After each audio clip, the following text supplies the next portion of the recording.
Welcome to the Heaven's Edge podcast, where we cover everything from the Christian life to entertainment, sports, and current events. Although we're heaven-bound, we'll be sure not to shy away from the edge, engaging in challenging topics. As ministry students living within the current culture, we aim to offer a unique perspective on the world, viewing it with a gospel vision. Now, introducing your hosts, Gavin Eberlin and Josh Gornicz. Hey, what's going on, guys? It's our pleasure to welcome you to the first ever Heaven's Edge podcast. You're joined by your hosts, Josh Gornicz, as well as myself, Gavin Eberlin, as we dive into a conversation about the pursuit of purpose in the modern day. We hope you stick around and enjoy. So, Josh, for so long we've talked about doing a podcast. What was your heart behind beginning and starting this journey? Well, I think first, I thought it would be fun. And, we've had conversations where we thought it would be pretty fun to do this. And we've talked about a lot of things. We've had people tell us that it's interesting to listen to us. So I thought that was pretty cool. But I also think that we have a pretty unique perspective as far as we're ministry students, but I think that we understand the importance of being real with people and, Christian phrases and slogans and stuff like, oh, I'm just here to glorify God and stuff like that. Like, people don't even know what that means in the world. And so I think we offer a unique perspective of just being able to be in the world and not of it, in a way that we're kind of connected with both culture in the Christian circles and in worldly circles. That's good. So tell me, because I know you came up with it originally, but why the Heaven's Edge slogan? I think that's the biggest question we have. Yeah. So first of all, it's a metal band, but we didn't realize that until afterwards. So if you want to listen to them, go for it. I'm not sure how godly they are, though. But we started talking about it because we were having conversations with our friends about stuff that was not inherently Christian. And we were talking about a whole bunch of stuff that was kind of more like a lot of Christians, at least at Grove City College, tend to avoid. And so we were like, oh yeah, we're getting closer to the edge of heaven. Our feet are getting hot. We're sitting on the edge, right? And obviously that's not true, but it makes for a cool podcast name, I think. And it kind of shows a little bit of what we intend to do here. All right, so Gavin, what was your biggest reason for wanting to do this? I'm sure it's a little bit different than mine. I know we talked a lot about doing it together, but what was your individual reason for wanting to do this? I think opportunity. There's so much potential. And I just want to go try something new. And I think this creates an opportunity to go and to reach people that I don't usually have the opportunity to reach. I mean, so we've been running an Instagram account since, I believe it was April of 2020. Started in like mid-pandemic era. And even in doing that, I had the opportunity to reach people from, dozens of different countries. And people that I legitimately never would have been in contact with. Like, people would just consistently message us and give encouraging words or messages. And it made a difference in my life. But I pray that people who saw those things and listened to those videos could be encouraged and uplifted to go live their life in a new and different way, to live their life with a gospel vision. So on here, very similarly, I want to springboard off of that and say, hey, we want to have conversations with you. We want to invite you to sit down and kind of just talk with us. Talk about difficult topics, things that are challenging, wrestle with them. Well, also, hey, we can just talk about sports or current events or just things that are going on in the world. So we want to do something different than what you would think. We're not going to introduce ourselves. We're actually going to introduce the opposite person. So Gavin is a Christian ministry major at Grove City College, just like I am. And it's really been cool to kind of get to know him over the past couple years. We actually met on a visit, I think a senior day or a junior visit or something, before we started coming to the college. And we're in the same major, so we did a lot of different things at the college together. And then we were in the same freshman hall when we came to college. So that's how we kind of came to meet. But yeah, so Gavin he's a very smart dude. He's very good at technology, which is something I'm not. He's handling all of the technology that has to do with this podcast. And he just has a passion for bringing the gospel to people. Gospel Vision was really his baby. He really created that and kind of ran with it. And so, yeah. So if you turn on the song Rattle by Elevation Worship, there's a line that says Pentecostal fire, stirring something new. I'm going to tell you what. Josh is Pentecostal fire, stirring something new. I mean, I'll be honest with you. I think when he walks in a room at Grove City College, any room, you pick a room, and when he walks into that room, there'll be one of two reactions. Mild uncomfortability, okay, or a strange sense of, oh, he's different. What? One of the two in the best way, because oftentimes, just throughout life, people might get comfortable or get stuck to the status quo. Josh likes to challenge the status quo. Should we talk about the hats? The hat conversation? The hat conversation. Oh, go take him away. All right. So it doesn't actually happen that often. Gavin's kind of exaggerating. But there was this time when, so we were listening to actually the Duck Dynasty podcast, which is Unashamed. And they were talking about how one of the things that drives them crazy about churches is that they all love to wear hats because they all have really long hair and big beards. And so they don't like how churches will tell people to take their hats off, specifically people that are just visiting the church.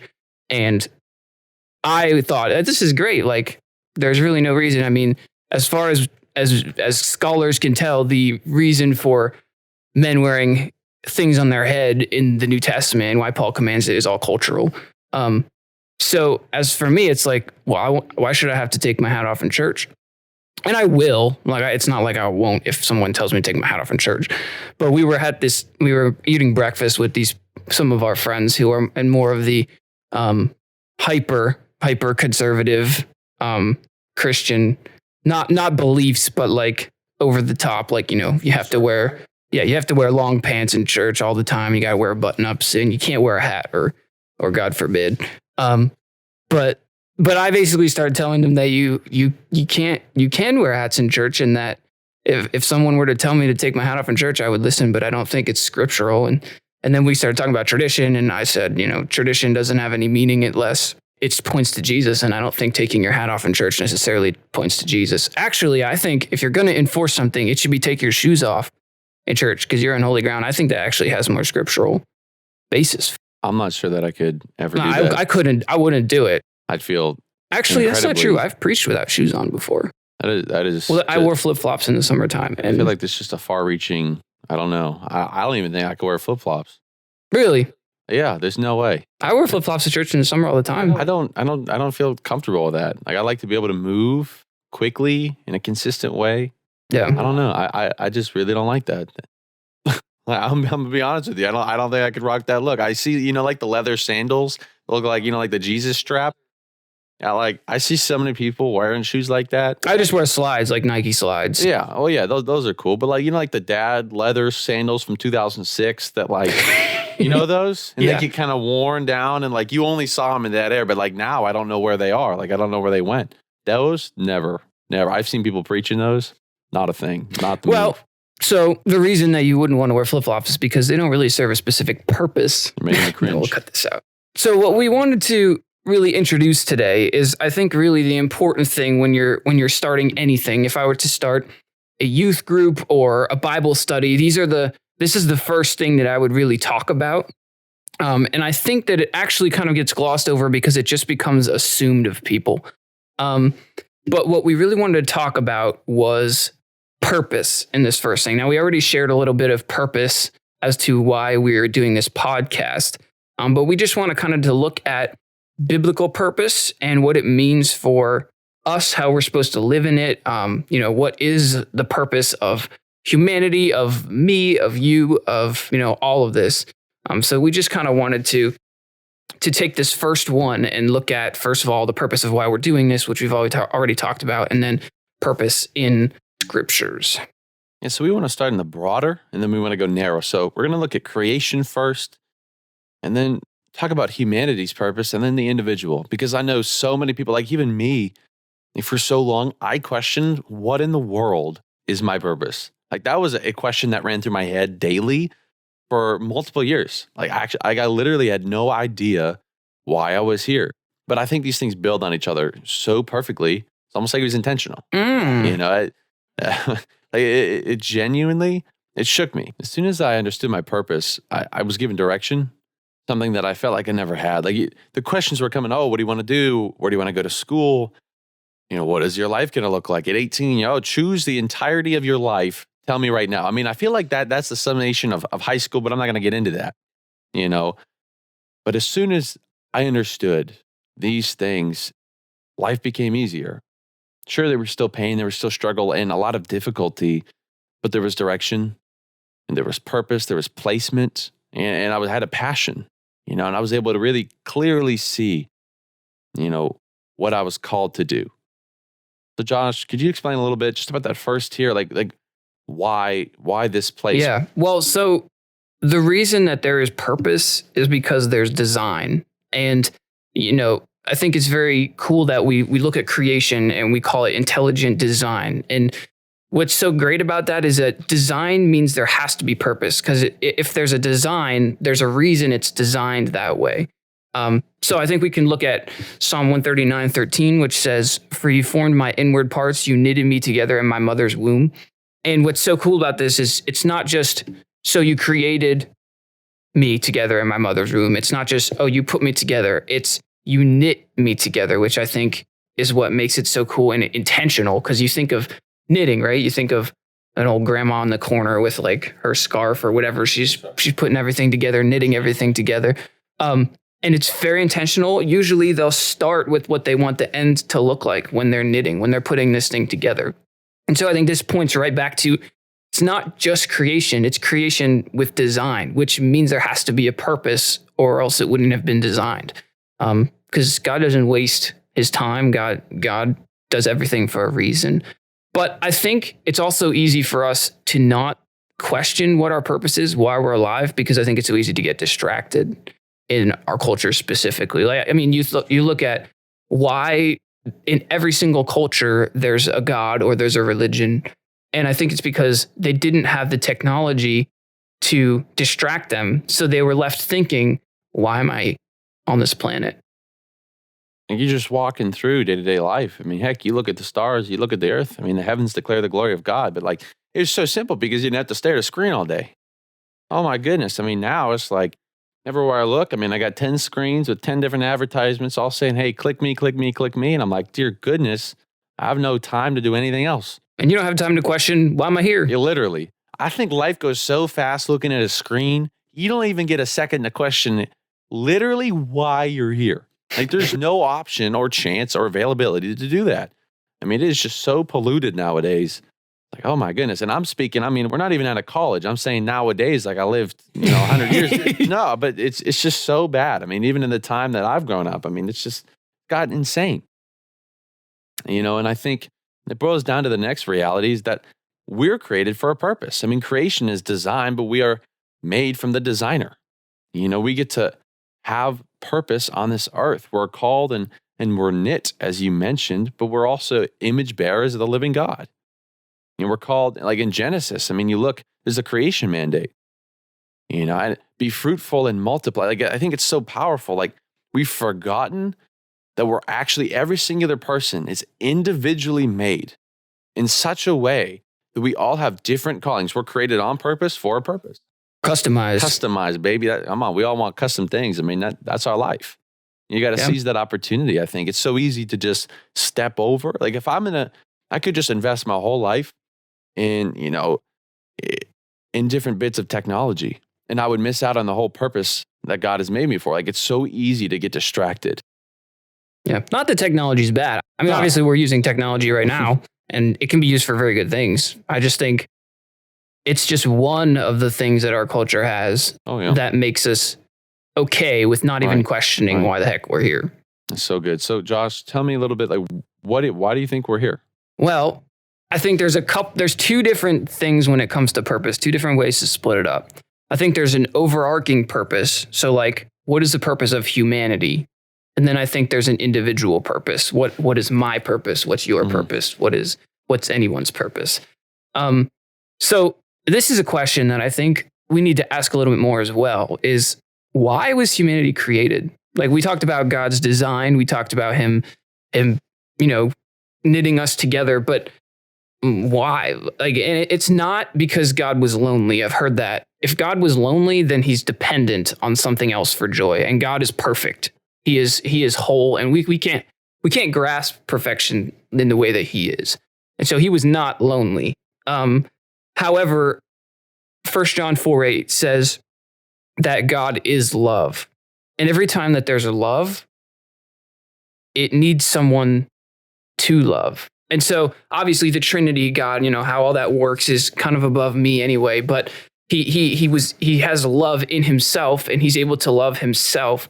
But I think he wanted other people. He wanted people to love. He wanted some people to pour his love into, to pour his heart into. Love wants a lovey, or a lover, I guess you could say, which is what makes it so cool that we're actually we're created because of love. And I also think that we were created for relationship, because that's where love truly exists. All true love, real love, not, whatever our culture says love is, but real love always exists within relationship. And so that I think that because God wants to pour his love out on us, it shows us that we were created for relationship with each other as human beings, but ultimately with him, which I think is the whole reason that humanity was created. And so then I think we can transition into Genesis 1:27, which says, "So God created man into his own image. In the image of God, he created them, male and female, he created them." And so I think this is so cool, because image, it kind of shows us this imagery of reflecting, and we're called to reflect God's love. But that also comes in relationship with him. Like, we can't reflect God unless we're in relationship with him. And that's what we were created to do. I think of Moses, right? When Moses goes up to the mountain and spends time in the glory of God, he comes down and his face is glowing. And angels glow. I don't know if this is true, but it's my opinion probably that angels glow because they're in the presence of God all the time. Like, I think that's one of the most amazing things ever. We're created to reflect him and his glory. Yeah. And ultimately that means we're created to glorify him, which that's a word that it's kind of like you can give that answer and have no idea what it means and get a pass. And that's kind of what we want to try to avoid. So can you describe what it means to actually glorify God? Right. So I think it's funny because you could say, oh, it's really simple. Well, it's not. But I think it's that daily commitment to serve him, to live your life in such a way that is fully dependent and in surrender to him. And you get to know him by, of course, reading his word and spending time with him. It's just like any other individual. Like if we were to have, a girlfriend like you, Lauren, like you spend time with her because you care. You want to get to know her better. You want to genuinely just be with her. And I think if we do that same thing with God, if we apply that approach to say, hey, I just want to get to know you better today. Like, how can I know you better? How can I love you more today? And in doing those things, it builds this pattern in your life. And if you do that every day, like if you wake up and you make that the goal, then I think you're genuine. Like, you don't even have to label it in such a way, but I think you're glorifying God. I think you're living for him. And it really kind of just begins that overarching purpose. Like, you're taking steps. We're called to be in relationship and glorify God. And I think when we are in relationship with him, there's so much opportunity. There's a higher calling. When we're with him, we're the head and not the tail. We're above and not below. I mean, what does that look like? He blesses us with opportunity, abounding. I mean, it's amazing. Like, I feel like I remember what it was like to not know him. I remember just questioning and being, I felt lost. Like, I've always been blessed to have a good family and a strong structure around me. But without him, it was dark. I felt lonely. Felt like throughout the entirety of my life, looking back, there were always moments that pointed to the glory and the beauty of God. Yeah. I always saw him through everything, and yet I didn't know who it was I was seeing. But I felt something tugging and pulling me closer to him. And I wanted that, but I didn't know where to look. And now having purpose, having a calling, an identity, it's changed everything. Yeah. Yeah, well, I've heard it said that the glory of God is the holiness of God, the power of God, the awesomeness of God on display. And so I think that, again, if we're going to glorify God, we need to be reflecting him, which I think is so cool. I think one of the most interesting things that we could ever study is the moon. Yeah. I think it's so incredibly cool. Genuinely. I was just thinking about this the other day. I was like, well, how do I tell somebody that they are called to live a life that kind of it points. It's like an arrow. Like you're just pointing to Christ. Like I want to live, and everything I do, I want to just point to him who gave me the opportunity to live this life. So if we look at the moon, I think it's amazing because it is the representation of what we're supposed to be in its fullness. I mean, every time we look up at the moon, we're like, wow, that's awesome. It's shining bright and it's beautiful, right? But in reality, where's the light coming from? From the sun. And I think it is so intentional that the sun is named the sun. I think that is the most intentional thing that I've ever heard in my entire life. The sun. We're reflecting, like the moon reflects light from the sun, just as we are called to reflect the light of the Savior, the Son of God. I think it's amazing. It's one of the most inspiring things that I've ever seen. Like we were just talking to a buddy the other day, and even for him, it was just an epiphany. He was like, oh, okay. It just clarifies things. I make it's real simple to understand what we're called to do in that way. Yeah, that's very similar to what I was talking about with the story of Moses and his face literally lighting up like the moon because he was in the presence of God. Right. But I think one of the bigger questions is, okay, so if I'm in a relationship with God, right, and I have a purpose, like what do I do with that? Because I think one of the biggest problems today is the complacency and the comfort that we connect with Christianity. Yeah. I think it's unfortunate. Yeah. Well, I think it also comes from, that's not our only purpose. Right. That's the overarching purpose of humanity. That is our purpose, right. But it's not our individual purpose, because I believe that God creates each person intentionally. We talked about the knitting with individual purposes as well. And I think he puts us all together in different places, and he allows us to work in our purposes, which is specific for each person. I think of Jeremiah 1:10. This is God giving him his individual purpose. He says, "See, I have set you this day over nations and over kingdoms, to pluck down and to break down, to destroy and to overthrow, to build and to plant." And I think this is so cool because he doesn't say to Jeremiah, "Hey, you're created to glorify me." But he was. But he gave him marching orders, kind of an individual purpose. So I know we talked about this before. What would you say your individual purpose is, Gavin? And so with this purpose, I think it enables me to look to God in a clearer way and say, okay, I can break free of this comfort, the comfort calling that some people have. Like, okay, I'm created by God for God. All right, that's cool. I'm going to stop there. I think I want to challenge everyone who listens right now to genuinely seek God and ask him, what is my individualized purpose? Mm-hmm. Well, what is my life created for? Why am I here? A couple of years ago, I went to this church for the first time, right? It's my home church now. It's Elevate Church in Erie, PA. And the first time that I walked in, it was a Saturday night service. I believe my mom and my dad, they came with me. And it was amazing, right? The message was about going all in.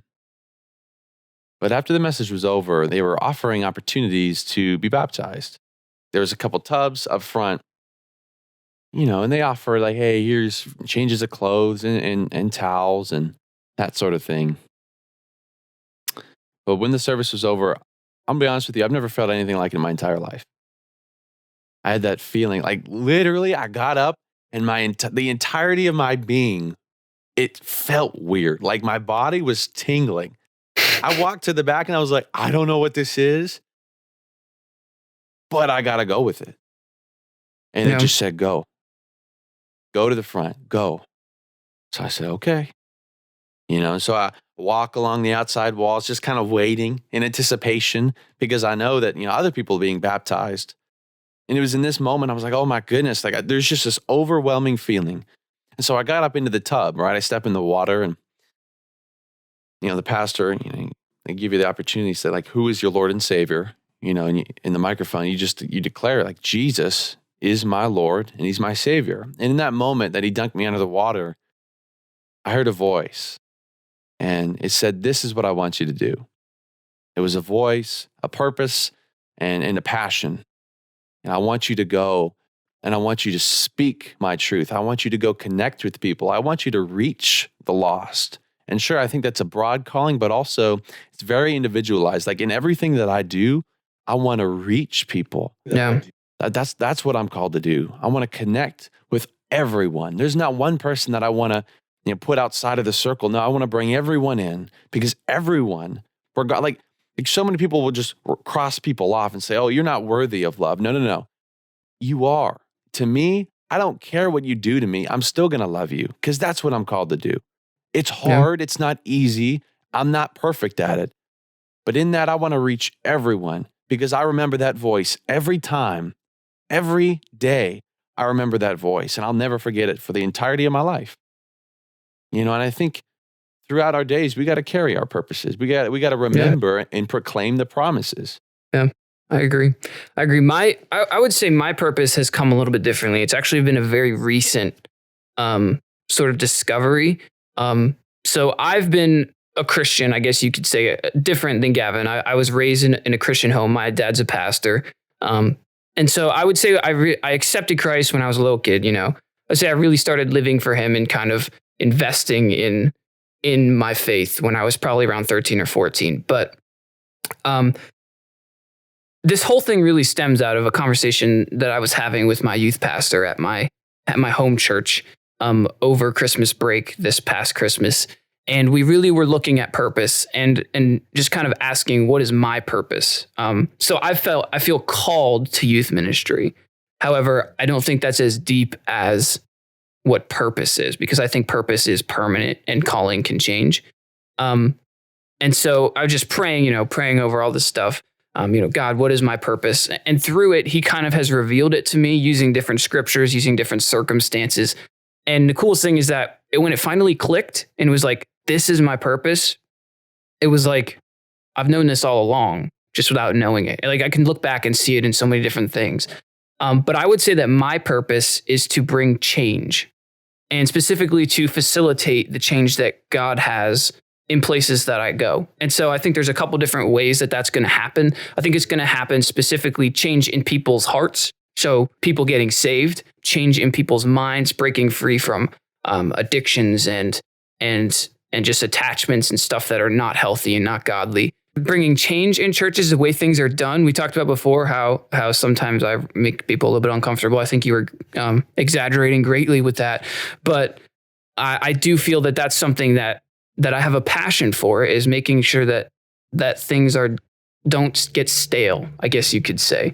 I think that staleness is not good, and that's something that I want to change. And then after that, change in towns and different societies and stuff. And I think that comes from the church. And so that's just kind of my passion. And I would say that that's my purpose. And what it does is it creates something firm for me to almost like stand on, and a way for me to measure like what I should be doing. So like in my calling in the future, pastors burn out like crazy, right? I think it's a crazy amount of pastors that are leaving ministry all the time. And I think one of the reasons is because they don't know what to say no to, right? They think, oh, I'm going to be Jesus. And so I want to be interruptible, and I want to, give myself as many ways as I can. And that's noble, but we're not necessarily designed to do that. And so I think what purpose does is it allows you to measure, okay, so for me, is this going to help bring change in someone's heart, in their mind, in the church, or in their part of society? And if it is, then I'm all with it. If not, then I'm kind of relaxing back. And same thing for you. You're going to have to ask, is this going to help me reach people? If not, maybe that's not something I should be doing right now. Yeah, I think it's a filter. Yeah. In every decision that you make, you're like, okay, well, let me filter it through. Does this push my purpose forward? And not just for my being, but so that I could do the purpose that God has called me to. Like, it's not for my glory. Right, exactly. Like, I want to give it to him. And I think that is such, like, if you can reach that point, like I want to challenge everyone who listens under the sound of my voice that they could genuinely, like seriously, consider, hey, what is my purpose? What are the things that I need to filter my actions through? Okay, so I want to live and I want to think in a certain way that fuels my passion and the fire for my life. Yeah, it's about stewardship. Exactly. It's what does God put on your plate? That's and good. if everyone is fulfilling their individual purposes, then you're not going to have to do everything. Now, obviously, that doesn't happen in most places, but that's part of the reason that we're trying to encourage this is, whether you're called to be a pastor or whether you're going to be a mechanic or you're going to be an entrepreneur or whatever you're going to do, there's a purpose for you in the midst of that, and not even just in your career. In your family and in your in your neighborhoods with your friends. I think purpose kind of permeates through all of that. All right, we're going to take a quick break. So that's one of the biggest things, like with having purpose, you have the opportunity to know who you are because you know whose you are. I think it's such an important thing that's overlooked. Like, okay, I want to go be a part of my purpose, but in order to do that, I need to be grounded in an identity. I need to have an identity. I need to not question, whose I am or what I belong to. Like I can't go pour myself into the wrong things because if I do that, I can't properly employ the purpose that I was put here for. Yeah. Yeah, it all kind of comes out of who we are. And part of our identity is our purpose, but it's also a lot more than that. Right. It also goes back to creation. And we're created, but we're not just called creations, we're called sons and daughters, which I think is the coolest thing. And it gives us a purpose and an understanding of who we are, whose we are, why we're here. And it really just creates security in our lives. So we can kind of live with joy and we're free to live in purpose. That's everything that God does, everything Jesus did and does is to set us free. And I think identity is another thing like that. And I think that next podcast episode, we're going to really dive into identity, kind of like we did today, purpose, and they connect very well. There's going to be a lot of things that overlap. But yeah, I think we're going to explore that a little bit more as well. Yeah. So when you get a moment after you listen to this, I want to challenge you to reflect on what you think purpose for your life looks like, and then go one step further and ask God to show you not only your purpose, but your identity. And I hope that you'll join us next week to find that out. Hey, thank you for taking time to listen to our podcast. We appreciate you for coming by. If you like what you heard, make sure to subscribe and follow so you don't miss out on next week's conversation. Also, if you feel led, we encourage you to take a moment and share this on social media, along with even a star rating and review on wherever you may consume your podcast. If you'd like to offer your support while earning exclusive benefits and getting some sick merch, consider becoming a patron at patreon.com/heavensedge. Your support enables us to go above and beyond our capabilities, maximizing the impact that we're going to have together while improving your experience. Until next week, peace and love.